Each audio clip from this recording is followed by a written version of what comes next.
देखिए यहाँ पर हमने अलग अलग आकृति लेंगे और उसको देखिए प्रत्येक भुजा कितना कोण का रहता है और कोण कितना है और अंतःकोण वो कितना रहता है जानकारी लेंगे। तो देखिए यहाँ पर मैंने सबसे पहले बना रही हूँ त्रिभुज, ठीक है। तो त्रिभुज देखिए इस तरीके से बनता है ट्रायंगल, ठीक है। तो यहाँ पर टोटल कितना त्रिभुज है, ठीक है। तो यहाँ पर कितना साइड है, देखिए एक साइड, दो साइड, तीन साइड है कि नहीं, भुजा कितना भुजा है, तीन, ठीक है। ए एन का मान कहलाता है, ठीक है।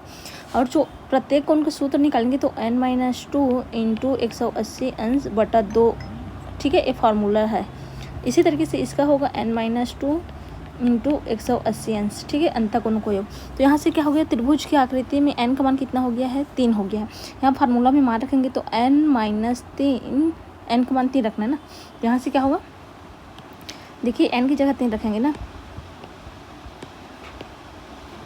यहाँ से 3 - 2 हो जाएगा इंटू 180 अंश होगा और नीचे में क्या है, 2 है, ठीक है, n है ना। तो n का मान कितना है, यहाँ 3 है, ठीक है। तो 3 है, यहाँ फार्मूला में क्या है, नीचे में n है, तो n का मान कितना है, 3 है।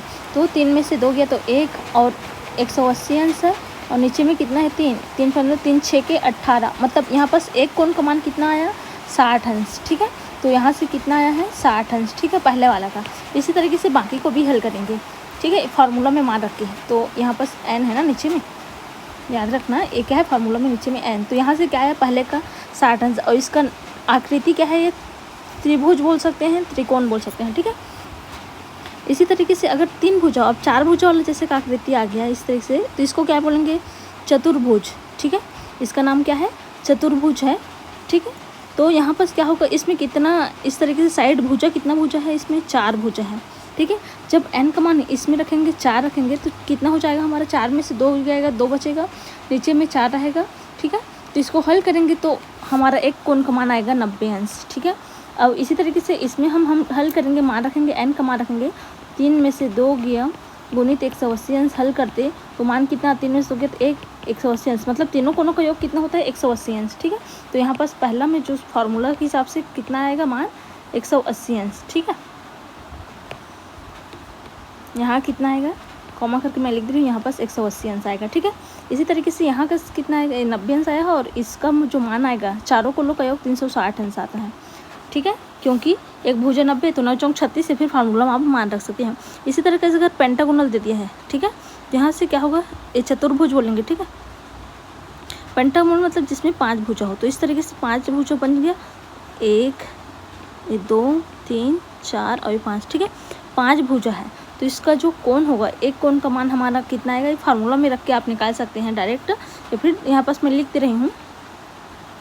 देखिए फार्मूला में रखेंगे तो 5 में से 2 जाएगा, फिर 180 अंश होगा, ठीक है, नीचे में 5 रहेगा, तो हल करेंगे तो कितना आएगा, 5 में से 2 गया तो कितना बचेगा, 3 गुणित 180 अंश बटा 5 और 5 3 15 हो जाएगा, फिर 18 है, 3 बजे 5 6 के 30, मतलब 36 गुणित 3 करेंगे तो 36 गुणित 3 करने 3 6 12 6 18 का 8 हासिल 1 3 9 1 10, 108 अंश, ठीक है।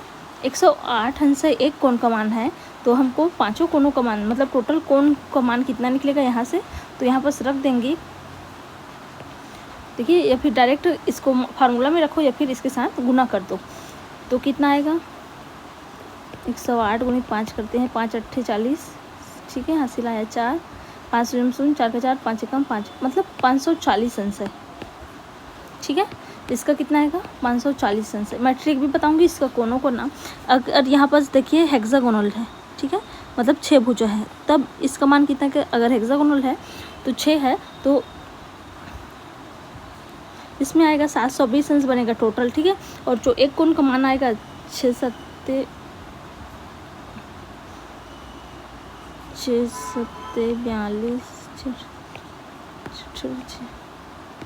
देखिए 720 है, ठीक है। तो एक कोण का मान कितना है, यहाँ पास भाग देते हैं, यहाँ पास तो क्या होगा, 6 7 बड़े 6 18 6 54 6 हम 60, यहाँ पास फार्मूला मान रखते हैं। देखिए n का मान 6 - 2 गुणित 180 अंश बटा 6, तो 6 में से 2 गया तो कितना बचेगा, 4 गुणित 180 अंश बटा 6, यहाँ से 6 दूनी, देखिए 2 दूनी 4 होगा, 2 3 6 होगा, फिर 3 एकम 3 3 6 के 18 0 और 6 दूनी 12, 120 अंश निकलेगा, ठीक है। एक कोण का मान कितना आ रहा है, 120 अंश, तो 6 कोण का मान कितना होगा, 12×6 के 12×6 = 72, 720 अंश हुआ टोटल मान, एक कोण का मान 20 अंश। ठीक है, यहाँ हेक्सागोनल हो गया। अगर हेप्टागोनल फिर ऑक्टागोनल देखते हैं। ठीक है, तो यहाँ पर 7 बनाएंगे कोण, तो यहाँ पास 2 हो गया। ठीक है, हल्का सा 3, 4, 5 और ये 7। ठीक है, इसमें से टोटल 7 कोण बनना चाहिए यहाँ पास, तो ये 7 है। तो यहाँ से जो मान निकलेगा, एक कोण का मान कितना आएगा, इसमें क्या करना है हमको 18 का पहाड़ा याद रखना। 18, 36, 18, 54, 18, 74, 18, 25, 90। ठीक है, इसमें 90 मतलब 0 लगाते जाना है। 900 अंश बनेगा और 18, 25, 90, 18 6 का 108 मतलब 180 अंश बनेगा। ये लाइन से याद रखना। ठीक है, ऑक्टागोनल के लिए है। तो ये क्या है, ऑक्टागोनल किस तरीके से बनाएंगे, इस तरीके से बनाएंगे। ठीक है, पहले तो यहाँ पर मैं डार्क बना रही हूँ। ऑक्टेट मतलब 8 भुजा होगा। ठीक है, ये इस तरीके से 3 हुआ, इसी तरीके से इधर 3 होगा और दोनों को जोड़ेंगे। ठीक है, तो यहाँ से कितना हो जाएगा, इसको हल्का से करना और यहाँ पास, तो यहाँ पास 1, 2, 3। ठीक है, फिर ये बीच वाला 4 होगा, यहाँ भी बीच वाला 4, इधर 5, 6 और ये देखिए 8 हुआ कि नहीं, रुकिए थोड़ा सा मिनट डाल रही मैं। 1 हो गया, ये 2 हुआ, 3 हुआ, फिर 4, 5, 6, 7। ठीक है, जब इन दोनों को जोड़ेंगे ना वो 8 कहलाएगा। तो यहाँ पर हल्का सा तिरछा बन गया है, इसको मिटा रही मैं।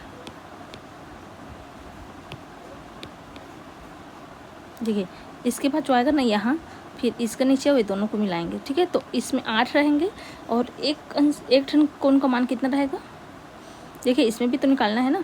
तो 7 एकम 7 हो जाएगा यहाँ से। ठीक है, 2 बचेगा, 7 दूनी 14। ठीक है, 6 बचा, तो 7 चौक 28, 7 पंचे 35, 7 6 के 42। ठीक है, यहाँ 8 128.57 ऐसे कुछ आएगा। ठीक है, तो इतना कोण बनेगा अंश में अभी डिग्री सेल्सियस में। इसी तरीके से इसमें कितना आएगा,